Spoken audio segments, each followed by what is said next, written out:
رسول الله صلی الله علیه وسلم باندې سورۃ وحی بند شوی و وحی نو مخالفینو دا پروپاګاندا وکړه چې د خدای پرې خو مخالف فار زمانہ کې رسول الله صلی الله علیه وسلم غمزده غوندې شو چې یا الله دا دې څه وي نو دا سورۃ راغی چې درې مهربانای در باندې کومه او بیا د درې قسمه خلقو به خیال ساتي په دې صورت کې دا الله د درې مهربانو ذکر دی په جناب رسول الله صلی الله علیه وسلم او بیا د درې قسمه خلقو ذکر دی چې تبه د دې درې قسمه خلقو خیال ساتي والضحى اوس خبره د پیغمبر تسلی کوي او دې شفقت او دې مینه ته ګوره اوس د خدای څخه کار دی قسم خوړل قسم خو به زه خورم چې ستا تسلی کوم چې کمزور ما بیکار ما چې یقین دې ناراضي کنه جی زه به قسم خورم نو د خدای څخه کار دی چاته قسم خوړل الله والضحى قسم دې زما ستا په دې خسته مخمه علامه علوسی کلی ومن الناس من فسر بوجه النبي صلى الله عليه وسلم والليل اذا سجى اي بشار النبي وضحى قسم دي زما ستا په دې خسته مخبر والليل اذا سجى او حبيب زما دې قسم ستا په دې تور زلفي چې په وګو خوري کې تور شپه جوړه کی ما ودعك ربك وما قلا ما تفريخ نه ما فريخ نه وللآخرة خير لك من الاولى اخرت تا د پاره ډیر بهتر دی د کم ځای نه د دنیا اوس خپکیږه ما ولسوف يعطيك ربك فترضى زر دې چې هغه شی به درکم چې ته پې راضي کېږي په کوم شي چې ته راضي کېږي هغه شی به درکم علما لیکي چې رسول الله صلی الله علیه وسلم فرمایي چې 1,40,000 پیغمبرانو ته چې کوم اختیارات ملاو هغه ټول پیغمبرانو هغه اختیارات په دنیا کې مستعمل کړه ختم قومونو له خیره وکړي تباہ کړه په سیلابونه رااله په آفتونه رااله غرق مال چې کوم اختیار خدای را کړی ولا سوف يعطيك ربك فترضى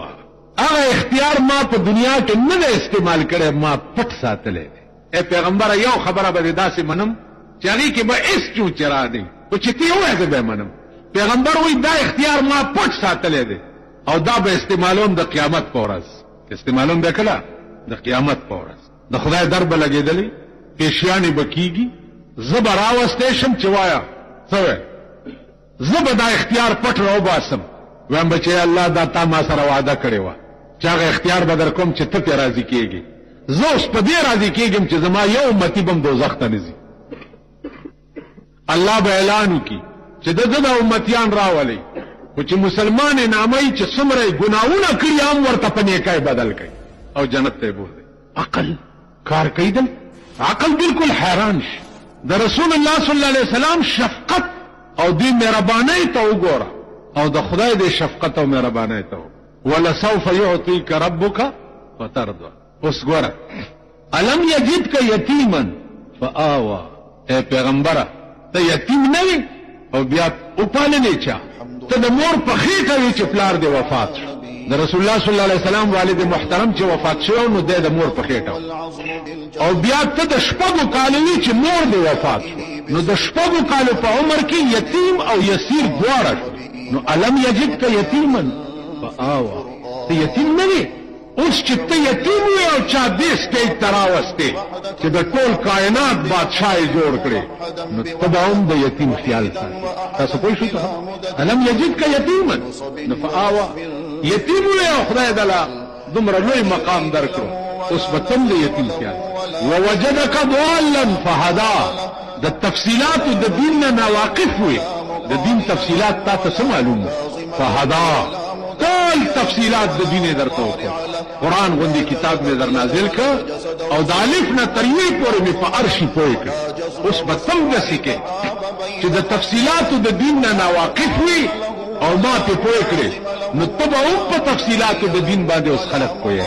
تا کار بمدا ووجدك عائلا فاغنى بیا غریب هم وي دروټه درک بدیم نو اغنا او بیا دروټه درک درته چا پیدا پرې درته سبب جوړ او د ابو طالب په کفالت کې ورکړي بیا د 25 کال په عمر کې بیبي خدیجه درته په نکاح کې راوستا چا د مکه لوی تاجر وا لوی تاجر وا اده په نکاح کې رااله نو د بیبي خدیجه ټول تجارت چې استا په ملک کې زما ديدان